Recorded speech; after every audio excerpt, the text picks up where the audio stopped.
성도 여러분 안녕하십니까? 오늘 저는 여러분과 함께 마태복음 5장에 있는 기별을 가지고 올바른 그리스도인으로 살아가기라는 제목으로 말씀을 나누고자 합니다. 먼저 오늘 설교 제목에 좀 불편함이 보입니다. 왜냐하면 그리스도인이라는 명칭 자체가 가지는 의미는 올바름과 정의를 이미 내포하고 있습니다. 그런데 굳이 제목에 올바른 그리스도인으로 살아가고자 하는 것은 실제적인 그리스도인의 삶이 그렇지 않다는 것을 전제하는 것이기 때문에 불편한 제목이라는 사실입니다. 하지만 제가 오늘 이런 불편한 제목을 선택한 것은 우리들 스스로 올바르지 않은 그리스도인 삶을 개선하고 개혁하지 않으면 열매 없는 나무, 곧 잎만 무성한 나무가 되어서 주님의 판단과 심판을 받을 것이기 때문에 그렇습니다. 한스 하브너라고 하는 신학자는 이런 얘기를 합니다. 교회에는 녹슨 교인이 많은데 그것을 닦지 않고 있는 이는 더 많다라고 현대교회 성도의 심각한 영적 상태를 가장 적절히 한 문장에 담아내고 있습니다. 여러분, 그리스도인이라는 이름은 그 자체가 너무 명예롭고 아름다운 이름이기도 하지만은 그 이름을 얻기까지 너무 고통스러운 결과로 얻어진 이름입니다. 사도행전 11장 26절에 제자들이 안디옥에서 비로소 그리스도인이라 일컬음을 받게 되었더라. 베드로전서 4장 16절 만일 그리스도인으로 고난을 받으면 부끄러워하지 말아라. 이 그리스도인이라는 명칭의 헬라어의 원어는 크리스티아노스라고 하는데 뜻이 뭐냐면 그리스도를 따르는 사람 혹은 그리스도를 닮은 사람 혹은 작은 그리스도라는 뜻을 담고 있습니다. 그리스도인이라는 말 자체도 참 좋지만 뜻 자체도 참 아름답기 그지없습니다. 그런데 이 명칭을 얻고 그 이름에 걸맞게 살기 위해서 그리스도인들은 정말 많은 희생과 피를 치러야만 했습니다. 왜냐하면 처음부터 이 이름이 외부에 있는 이방인들이나 다른 사람들에 의해서 불려진 것이 아니었기 때문에 그렇습니다. 역사적인 공부를 조금만 한다면 로마 제국의 입장에서 보았을 때 기독교와 유대교는 구분되지 않는 종교였습니다. 그냥 그 당시 로마로부터 인정받았던 유대교 안에 한 종파로 인식되어져 있을 뿐이었습니다. 그러다 그리스도인이라는 이름이 불리게 된 것은 로마로부터 인정받았다라는 증표가 아니라 유대교와는 다른 불법 신흥 종교로 취급받았다는 것을 말합니다. 곧 그것은 핍박의 전조가 된다는 것을 말합니다. 황제 숭배에 대해서 유대교는 인정을 받았습니다. 예외성을. 왜 그러냐면 로마 정부가 지향한 외래 종교와 민족 종교에 대한 관대성 때문이었는데 유대교는 세계 종교가 아닌 유대교인의 민족 종교였기 때문에 예외성을 인정받았습니다. 하지만 기독교는 달랐습니다. 민족 종교였던 유대교와는 달리 세계적인 사상을 지닌 종교인 기독교는 이 같은 예외 조치가 인정되지 않았고 당연히 핍박을 받을 수밖에 없었습니다.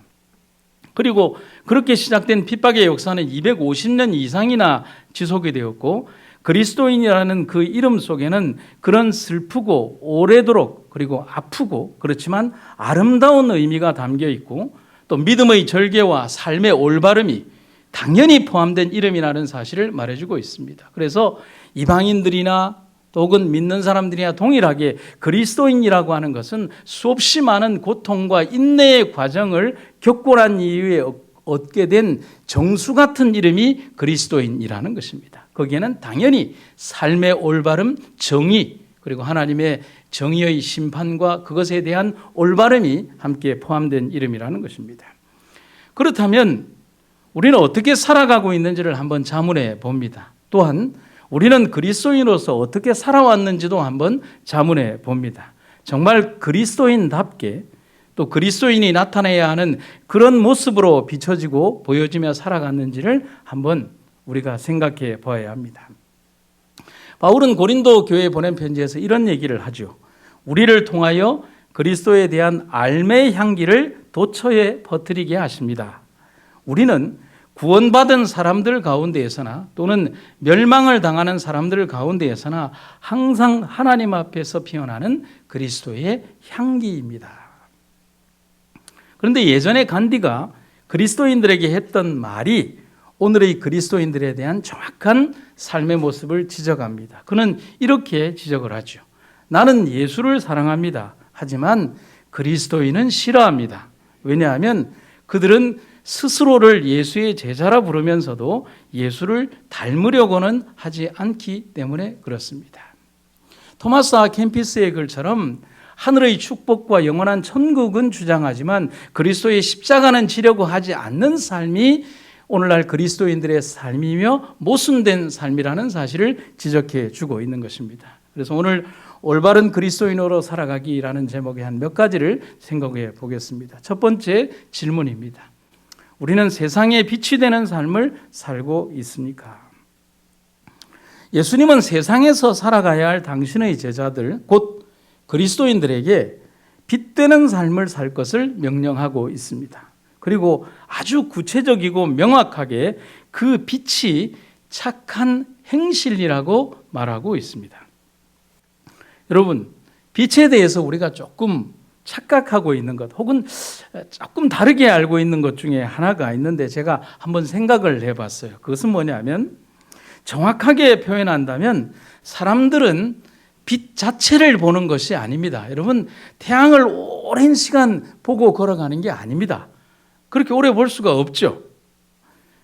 정확히 말하면 빛이 산란한 결과인 밝음을 따라가는 것입니다. 맞습니까? 저는 여기에서 그리스도인 삶이 그렇다라고 말씀드리고 싶습니다. 빛은 그리스도 그분이십니다. 그런데 그 빛이 어두운 세상에 넓게 펼쳐져 산란된 작은 밝음들이 우리 곧 그리스도인의 삶이라고 해도 되겠습니다. 그래서 삶을 통하여 보여지는 그 삶이 착한 행실이라는 것입니다. 공부를 조금 해보면 오늘 본문에 등장하는 착한이라는 단어의 헬라어는 칼로스입니다. 성경에 몇 번이나 등장하느냐 하면 316번이나 등장하는 굉장히 많이 등장하는 단어입니다. 그런데 뜻이 뭐냐면 선하다 혹은 좋다 혹은 착하다라는 의미를 가지고 있습니다. 물론 여기에서 원어적이고 신학적인 의미로 들어간다면 더 깊은 뜻들이 연결되어 있는 파생적으로 가지만 그러나 한 가지의 지류를 통해서 말씀드린다면 단순히 우리가 아는 착한 행위나 행동을 넘어서 거의 대부분의 행실이라고 하는 단어는 하나님의 공적 사역 혹은 예수님의 사역과 집중적으로 연결되어 있습니다. 구분되어 있지 않다는 사실이죠. 우리는 그래서 우리의 착한 행실이 단순히 선한 행위 혹은 기부적인 행위, 예수님 없는 행동, 그런 사랑의 어떤 외적 행위가 아니라 그리스도 안에서 그분이 주신 사랑의 내면적 속성을 가지고 하나님의 사랑을 전파하는 선한 그리스도의 영적 행위를 말한다고 할 수 있습니다. 그런 마음을 가지고 그리스도인은 이 세상 속에서 살아갑니다. 그리고 살아가면서 무엇을 보여주느냐 하면 그리스도께서 우리에게 심어주신 그런 착한 행실, 그리스도인의 삶을 살아가는 것입니다. 어느 무명의 그리스도인이 이런 얘기를 했습니다. 모든 기독교인들은 매일 어떤 종류의 강대상이라도 서게 되고 어떤 종류의 설교라도 하게 된다. 여러분, 이 말씀의 의미를 아시겠습니까? 저는 이 말을 아주 자주 듣습니다. 저희가 사는 엘리베이터에서 한번 딱 이렇게 타고 올라가면 이틀에 한 번, 3일에 한 번 거기에 사는 어르신들을 만나면 젊은 사람들은 그렇게 하지 않죠. 그분들이 할머니가 타면 이렇게 얘기합니다. 14층 계신 목사님이지요? 이럽니다. 그러면 뜨끔합니다. 그리고 또 며칠 지나면 뭐라고 그러냐면 안식교회 목사님이지요? 예. 그리고 또 며칠 지나다 보면 저기 위생병원, 옛날에 우리 그랬습니다. 위생병원 거기에 계시지요? 이렇게 얘기를. 예. 싸우면 큰일 납니다.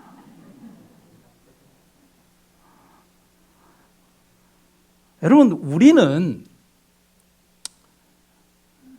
우리가 생각하는 물리적 눈만이 눈이라고만 생각해서는 안 됩니다. 보여지지 않는 수없이 많은 눈들이 삶 속에서 우리를 통하여, 우리의 모습을 통하여 하나님을 보게 만듭니다. 세상 속에 살며 삶에서 보여주는 모습으로 사람을 구원하든지 아니면 내가 세상에 동화되든지 우리는 그런 선택을 해야 합니다. 한번 질문을 해봅니다. 그러면 우리의 삶은 세상에 어떤 모습으로 비춰지고 있습니까? 혹은 비춰지기를 원합니까? 빛이 되는 삶은 자신의 삶을 태워서 어두움을 밝히는 역할을 합니다. 결국은 뭐냐면 희생하는 삶이라는 것이죠. 자기 중심이 아니라 남을 위한 삶을 산다는 것입니다. 모본의 삶을 산다는 것이죠. 우리가 살아가며 그리는 삶의 궤적 하나하나가 다른 사람들에게는 우리가 그토록 전하기 원하는 예수님의 모습이라는 사실을 잊어서는 안 됩니다. 그걸 잊어버리는 순간 우리는 예수의 빛을 반사하지 못한다는 사실입니다. 여러분, 제가 질문을 한번 던져봅니다. 이 병원이 세워진 이유를 아십니까? 70년 전에.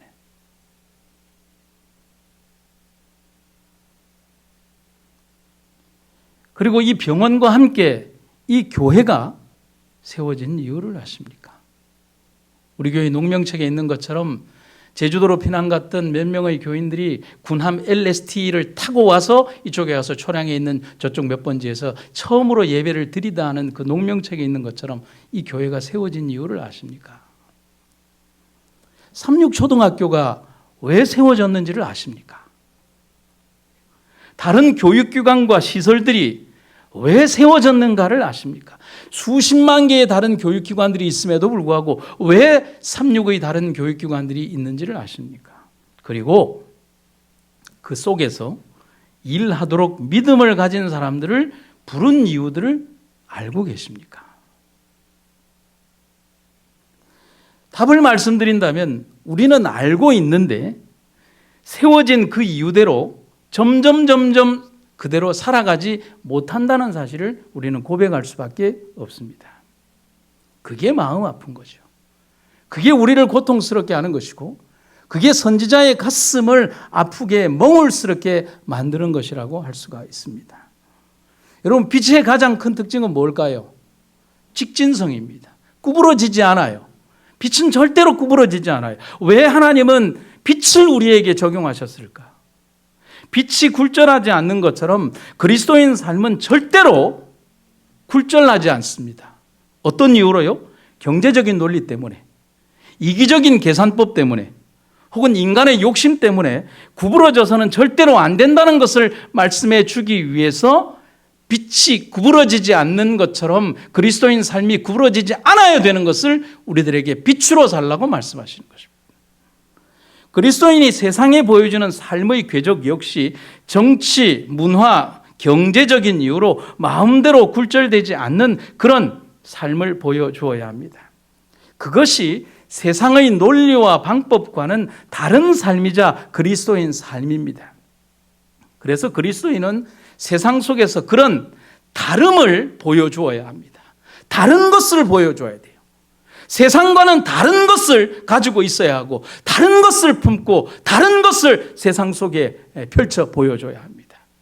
그 다름은 하나님을 모르는 사람들이 가지는 일반적이고 보편적인 상례화된 거짓말과 상술들을 그리스도인은 하지 않는다는 것을 말하는 것입니다. 진실의 아래에서 벌어지는 잘못되고 속이는 행동을 그리스도인들은 하지 않는다는 것을 말하는 거예요. 진실이 아니라면 모든 사람들이 모두 예라고 말할 때에도 아니오라고 말할 수 있는 사람이고 모든 이들이 아니오라고 부정할 때에도 예라고 말할 수 있는 정직함이 그리스도인들에게 있는 것을 말하는 것입니다. 그것이 다른 거예요. 만약에 여러분들 생각해 보시죠.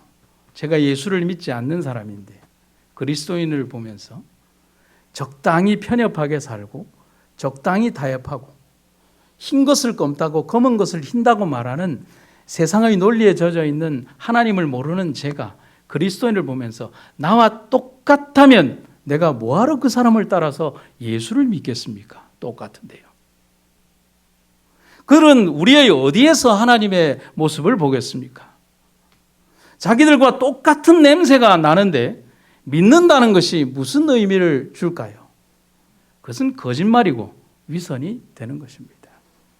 잠언서 20장 10절에 이런 얘기를 하죠. 한결같이 않은 저울 추와 한결같이 않은 되는 다 여호와께서 미워하시느니라. 하나님은 그리스도인 삶에서 보여지는 위선과 거짓을 가장 싫어하신다고 말씀하고 있습니다. 그것은 그런 삶을 사는 순간부터 그의 삶 속에 거룩과 영광은 사라지고 세상의 왕인 사단의 지배를 받는 껍데기만 그리스도인, 명목상의 그리스도인으로 전락하기 때문에 그렇습니다. 어떻게 속이는 자가 하나님의 자녀가 될 수 있겠습니까? 미국의 밴더빌트 대학의 경건한 그리스도인 수학 교수인 메디슨 체러치라는 아주 경건한 그리스도인 교수가 계셨습니다.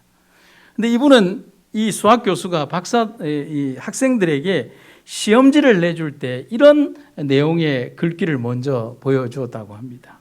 여러분, 나는 오늘 여러분들에게 두 가지 시험을 내는 것입니다. 하나는 수학이고 하나는 정직이라는 시험입니다. 여러분이 수학 시험에 통과하는 것은 여러분에게 일시적 성공을 약속합니다. 그러나 이 정직의 시험에 통과하지 못하면 여러분은 삶에서 진정한 성공을 기대할 수가 없습니다.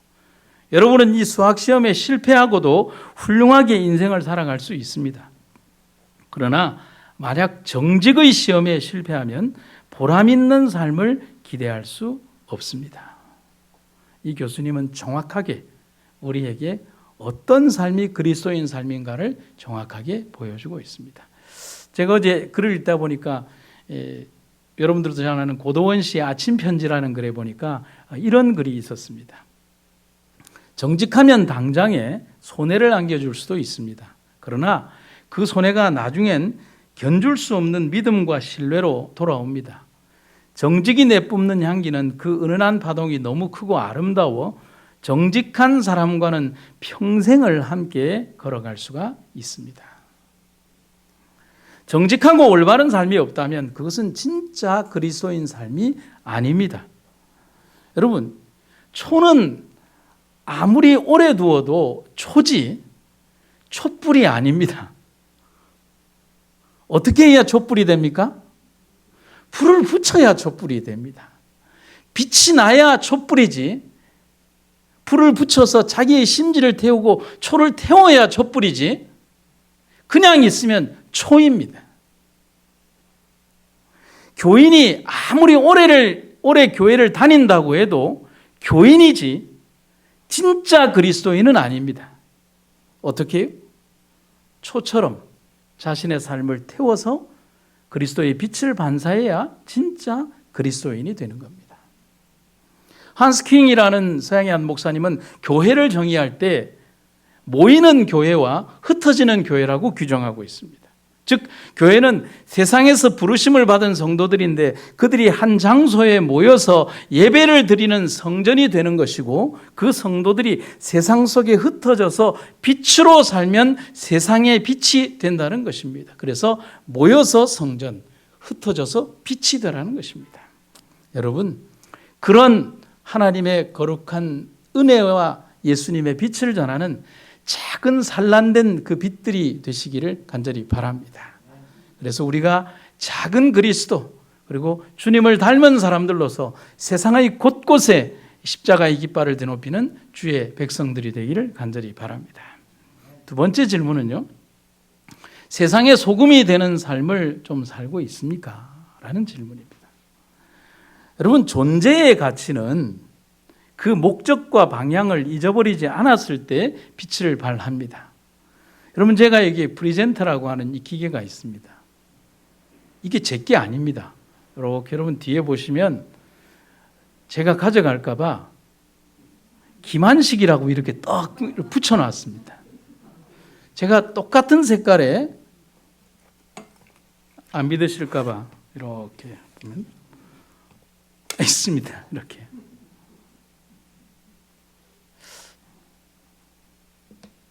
이게 몇 주 전부터 안 돼서 목사님에게 빌려달라고 했더니만 이렇게 크게 이렇게.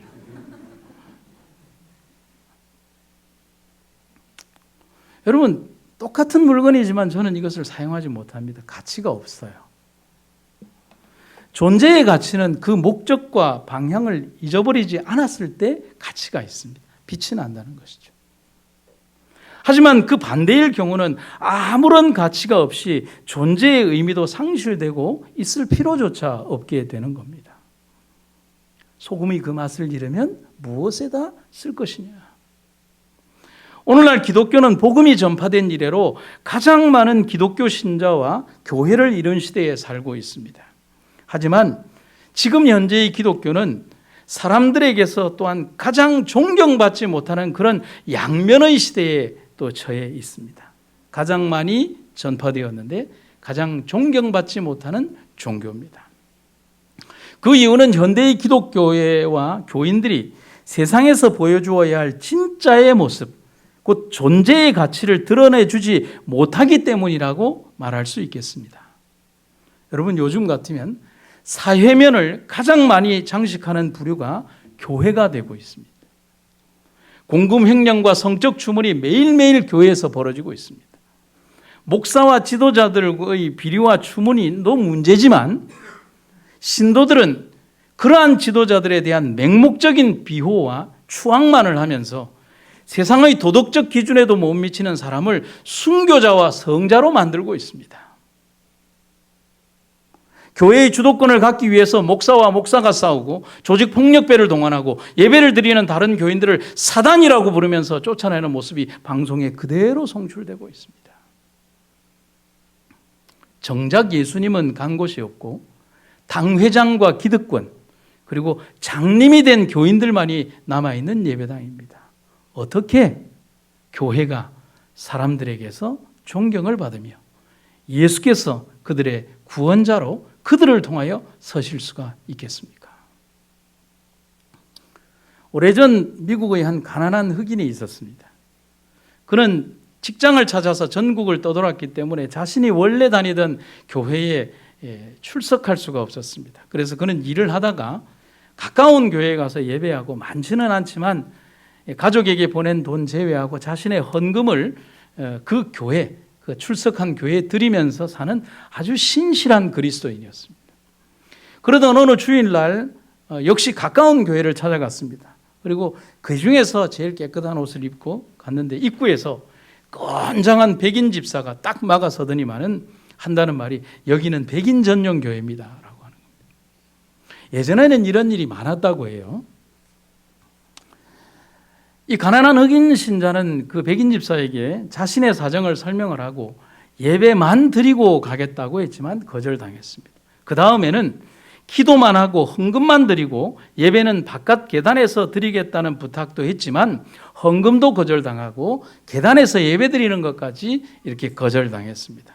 결국 그는 그 주일날 교회에서 쫓겨나게 되었고 다른 교회도 찾을 시간이 되지 않아서 가까운 공원에서 그 교회의 하얀색 예쁜 십자가 종탑을 보면서 예배를 드리게 되었습니다. 눈물이 났습니다. 예수님께 너무 죄송했습니다.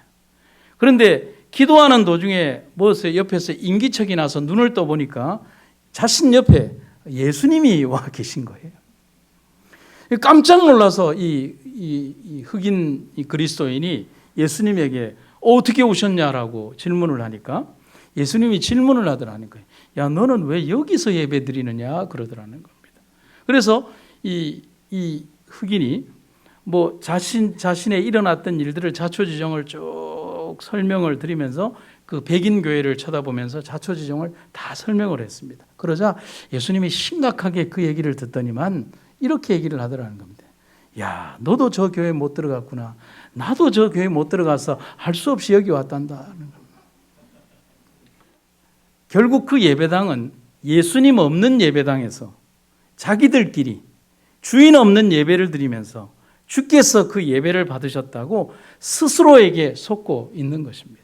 할렐루야를 하지만 할렐루야의 주인이 없고 찬송을 드리지만 찬송의 주께서는 그 자리에 안 계신 거예요. 여러분, 예수님 말씀이 생각이 납니다. 소금이 만일 그 맛을 잃으면 무엇으로 그것을 짜게 하려. 세상의 소금으로서의 가치는 절대 필요한 존재, 꼭 필요한 존재가 되라는 것을 말합니다. 여러분, 우리에게 질문합니다. 우리는 그러면 정말 세상의 소금이 되고 있습니까? 우리들 스스로에게 질문합니다. 우리 교회와 기관과 성도들이 정말 존재의 가치를 지닌 진짜 소금 같은 삶을 살고 있습니까? 라고 말입니다. 저희가 수요일마다 점심때가 되면 짧은 점심시간에 반을 잘라서 이 원내에 있는 직원 성도들을 모아서 이렇게 기도회를 합니다. 그 기도회 이름이 기특한 모임입니다. 하나님 보시기에 기특하다는 뜻도 있지만 기도 특공대라는 뜻으로 조금 공격적인 이름을 해서 제가 기특한 모임이라고 했습니다. 그때 기도회에 오신 직원 성도들에게 제가 이런 말을 했습니다. 우리 병원 직원 500명 직원의 다수가 교인이 아닌데 적어도 여기에 있는 그리스도인 직원 1명이 적어도 10명 이상의 직원을 영적으로 감당해야 합니다. 그래야만 커버가 됩니다. 그렇다면 우리는 안 믿는 그들에게 감동을 주는 삶을 살고 있습니까?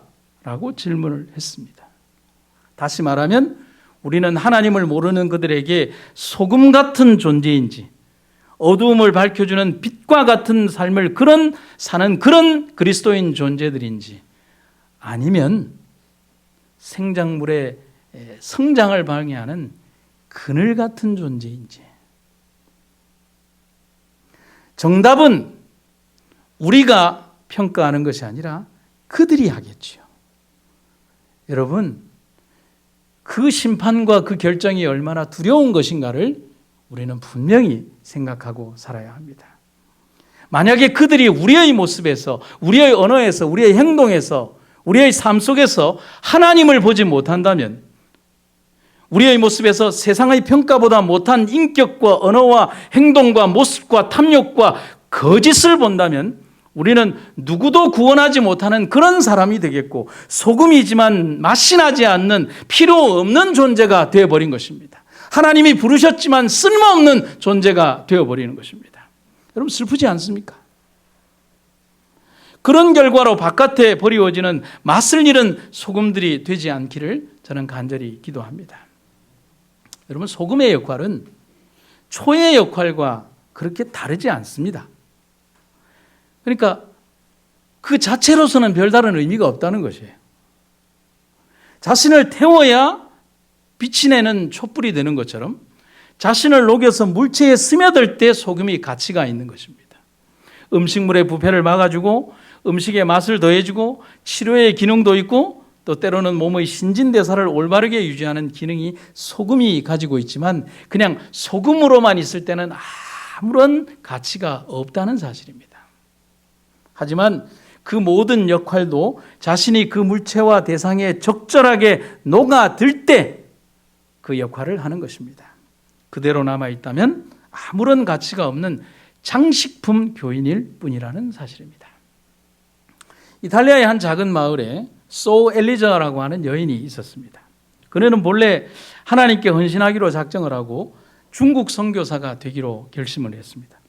자신의 삶을 헌신하고 중국 선교사로 길을 떠나게 됩니다. 그런데 가는 도중에 그만 폐결핵에 걸려서 중국 땅을 밟기도 전에 본국으로 돌아올 수밖에 없었습니다. 여러분, 그때 그녀가 어떤 기도를 했을까요? 하나님, 제가 하나님을 위해 살기로 했는데 왜 이런 고난을 주십니까? 그녀는 그런 기도를 하지 않았어요. 그녀의 기도는 이것이었습니다. 하나님, 제가 비록 폐결핵에 걸려 육신은 연약하지만 제가 주님을 위해 무엇을 더 할 수 있을까요? 이게 그녀의 기도였습니다. 그녀는 이렇게 조용히 겸손한 기도를 하면서 고향으로 돌아왔습니다. 그런데 고향에는 아버지가 유산으로 물려준 땅이 있었는데 척박한 땅이었습니다.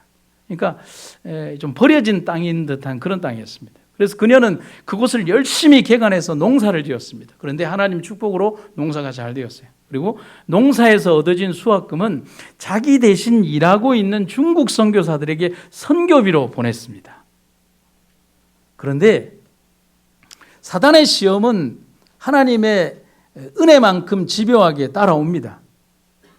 또 한 차례의 시련이 닥쳐왔습니다. 그녀가 탈곡을 하던 도중에 오른손이 기계 속으로 빨려 들어가서 오른손이 절단되어 버리고 맙니다. 이제는 이렇게 되니까 농사도 지을 수 없게 되었습니다. 여러분 이때 같으면 여러분 우리는 어떤 기도를 할까요? 하나님 왜 나에게 이런 비참한 결론을 주십니까? 그런데 그녀는 삶에서 이런 기도를 두 번째 했습니다. 하나님, 제게 비록 오른손은 없지만 나에게 있는 남은 왼손으로 하나님은 무엇을 하기를 원하시나요? 이게 그녀의 기도였습니다.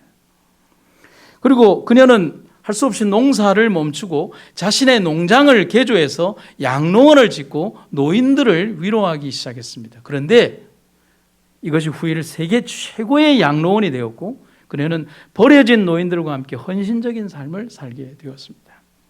소엘리저는 없는 것을 헤아리고 탁하고 원망하는 삶이 아니라 남아있는 것을 헤아리고 감사하고 그것을 통해 무엇을 할 수 있는가를 생각했습니다.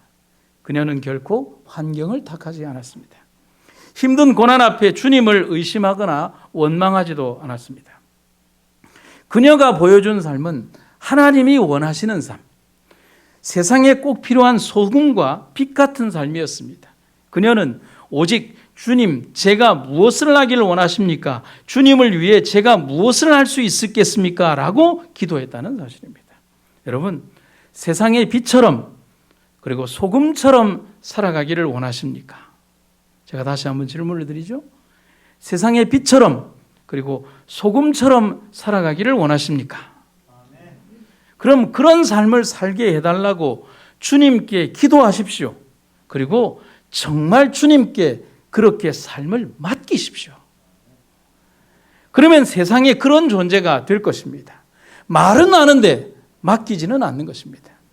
세치의 짧은 혀로 하나님의 영광을 가리우려고 하지 말고 얄팍한 지식 몇 줄로 우주의 주인보다 난처하려고 하지 말고 세상 앞에 오직 하나님만 드러내는 삶을 살기 위해 오직 주님만 드높이는 삶을 살면 됩니다. 그리고 마지막 세 번째는요, 맡기면 됩니다. 올바른 그리스도인으로 살아가기 위해서 드리는 세 번째 권면은 맡기면 됩니다. 당신의 길을 여호와께 맡기십시오. 또 그분을 신뢰하십시오. 그러면 그분이 이루어 주실 것입니다. 여러분, 1900년 당시 미국의 재림교회 출판사는 큰 화재를 연거푸 당하게 됩니다. 가슴 아픈 역사가 우리 재림교회 역사에 있었습니다. 그 이유가 뭐냐면 경영이 어렵다는 이유로 경고를 무시하고 잡다한 세상의 서적과 교리적 오류가 있는 세상의 서적들을 교단의 출판사, 우리로 따지면 시조사에서 인쇄하고 경영적 안정을 취했기 때문에 이르러 온 결과였습니다. 그것을 엘렌 지 화이트 여사는 이렇게 담담한 기록을 남기고 있습니다. 기계를 계속해서 작동시키고 잘 훈련된 인쇄소 직원을 확보하기 위하여 우리의 출판기관들은 상업적인 인쇄를 요청했다. 그 사업은 낱장종이와 사무용지의 인쇄로부터 단행본들의 출간에 이르기까지 줄을 섰다. 이것은 꽤 수지가 맞는 일이 되었다. 그러나 많은 문제들이 상업적인 인쇄를 통하여 야기되었다.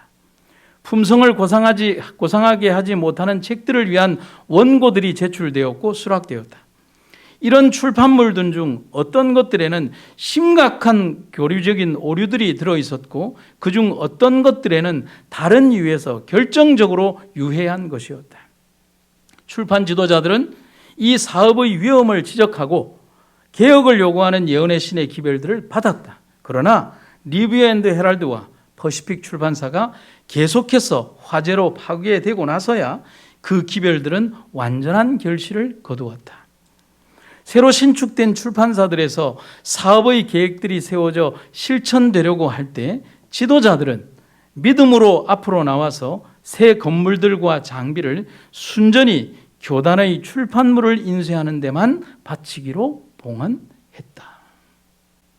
여러분, 하나님이 세우신 기관과 교회는 가장 숭고하고 아름다운 목적으로 세워진 것입니다. 그리고 그러한 목적을 위하여 그리스도인 교역자들을 부르고 계십니다. 다른 세상의 사람들이 우선이 아니라 믿는 하나님의 올바른 그리스도인들을 부르셨다는 사실입니다. 하지만 그 원래의 사명을 잊어버리고 세상적인 경영과 방식으로 기관이 운영될 때 하나님은 경고에 경고를 주시며 심판도 하십니다. 그 대표적이고 상징적인 사건이 바로 두 출판사의 화재 사건입니다. 여러분, 우리가 세상 속에서 올바르게 산다는 것은 그리스도인 개개인으로부터 그리스도인 가정 그리고 교회와 기관들이 말씀과 증언의 기별에 올바로 운영되고 경영되는 것을 말합니다. 참된 그리스도인들에게 주어진 가장 중요한 평가의 기준은 그 입에 거짓이 없고 거짓을 말하지 않는 것임을 분명히 경고하고 있습니다. 하나님 앞에서 가장 순결하고 정직한 그리스도인으로 설 때 하나님은 그를 통하여 가장 위대한 그리스도의 사업을 이루시고 마감하실 것입니다. 마지막 날 환난과 흔들림이 이르러 올 때 자신을 변호하는 더러운 선택과 비겁한 선택을 하면서도 자신의 죄가 무엇인지조차 모르는 어리석은 사람들이 되어서 멸망당하지 않고 오직 하나님의 보고 안에서 때로는 우리에게 다가오는 순교의 시간에 든다 할지라도 하나님 편에 서서 영원한 승리의 사람들이 되는 그런 그리스도인들로 남게 되기를 간절히 바랍니다. 이스라엘의 역사에서 반복되는 가장 큰 실수는 하나님께 맡기는 것을 잊어버렸을 때였습니다. 그것을 잊어버리거나 인간의 욕심이 개입되면 하나님을 빼고 자기가 하려고 합니다. 그래서 실패했습니다. 그래서 아픔을 겪었습니다. 그래서 올바르지 못한 삶을 살았습니다. 하지만 기억하십시오. 맡기면 모든 것이 가장 완벽하게 이루어집니다. 그것이 하나님의 약속이며 명령입니다. 그것이 그리스도인으로 가장 올바르게 사는 것입니다. 다윗의 작은 물매가 거대한 골리앗을 무너뜨리는 것, 그것은 하나님의 명령이고 하나님의 선택이며 하나님 앞에 올바로 선자의 특권이라는 사실, 우리는 그것을 잊어버리며 사는 것은 아닌가를 기억해야 하겠습니다. 제가 여러분에게 무명의 그리스도인이 남긴 그리스도인이라는 짧은 시 한 구절로 제 설교를 마무리하고자 합니다. 제목은 그리스도인이라는 시입니다. 세상이 거저주는 10가지 기쁨보다 주 안에서 한 가지 고통을 감사하며 만인이 조롱함을 무서워하기보다 주님의 비웃음을 두려워할 것이며 인간의 방법으로 존경받는 자보다 주님의 뜻 안에서 인정받는 종되어 100마디 1000마디의 가증된 입술보다 한 가지 실천하는 산믿음 되게 하사 주님의 이름으로 주께 영광 돌리고 주의 뜻을 이루는 초석이 되게 하소서. 사랑하는 성도 여러분, 기울어진 건물이 기울어지지 않은 것처럼 보이는 것은 우리도 역시 기울어졌기 때문입니다. 올바르지 않은 세상을 보고 올바르지 않은 삶을 보며 그것이 편안하다면 우리 역시 올바르지 않은 것입니다. 올바른 삶은 잘못을 있는 그대로 볼 줄 아는 것입니다. 올바른 성도가 되기를 원하십니까? 빛되는 삶을 살기를 원하십니까? 소금처럼 맛을 내는 맛깔나는 삶을 원하십니까? 그렇게 살기를 원하십니까? 그렇게 살기를 선택하면 됩니다. 자신을 지우고 하나님만 계시면 됩니다. 내가 그리스도와 함께 십자가에 못 박혔나니 그런즉 이제는 내가 사는 것이 아니요 오직 내 안에 그리스도께서 사시는 것이라. 저명한 신학자 노블의 말입니다. 그리스도인은 그리스도가 생각하는 마음이고 그리스도가 살고 있는 심장이며 그리스도가 말하는 음성이고 그리스도가 도와주는 손이다. 정말 그리스도인답게 올바른 그리스도인으로 살아가기를 소망합니다. 그리고 결심합니다. 말씀을 마치겠습니다. 우리에게 영원한 삶의 의가 되시는 우리 아버지 하나님, 우리에게 보여주신 예수님의 아름답고 귀한 삶이 우리 앞에 있는데 우리는 그 삶이 아닌 우리가 원하는 삶, 우리가 편하게 생각하는 삶, 세상 속에서 우리에게 이익이 되는 삶을 쫓지는 않는지 우리를 일깨워 주시옵소서. 우리가 삶 속에서 침묵한다면 돌들이 소리 지르리라고 말씀하신 것처럼 하나님이 우리의 존재의 가치가 무능력해지지 않도록 하나님 앞에 올바른 백성으로 설 수 있도록 도와주시옵소서. 지나온 세월만큼 하나님께 헌신하며 충성하며 살아온 주의 백성들, 그들의 삶의 노력이 결코 허지로 돌아가지 않도록, 그들의 신앙의 노력들이 결코 먼지가 되어 사라지지 않도록 하나님이여 다시 한번 깨어나 주님을 붙들 수 있도록 도와주시옵소서. 이 땅에 존재하는 주의 백성들이 오직 하늘만 바라보며 살아가고 있습니다. 지쳐서 넘어지지 않도록, 또 넘어질 때라도 하늘을 바라보며 다시 한번 일어나는 그런 주의 백성들이 되게 하시고 또 결심케 하여 주시옵소서. 오늘 우리를 말씀 가운데 이끄시는 주의 은혜를 감사드리며 예수님의 이름으로 기도드립니다. 아멘.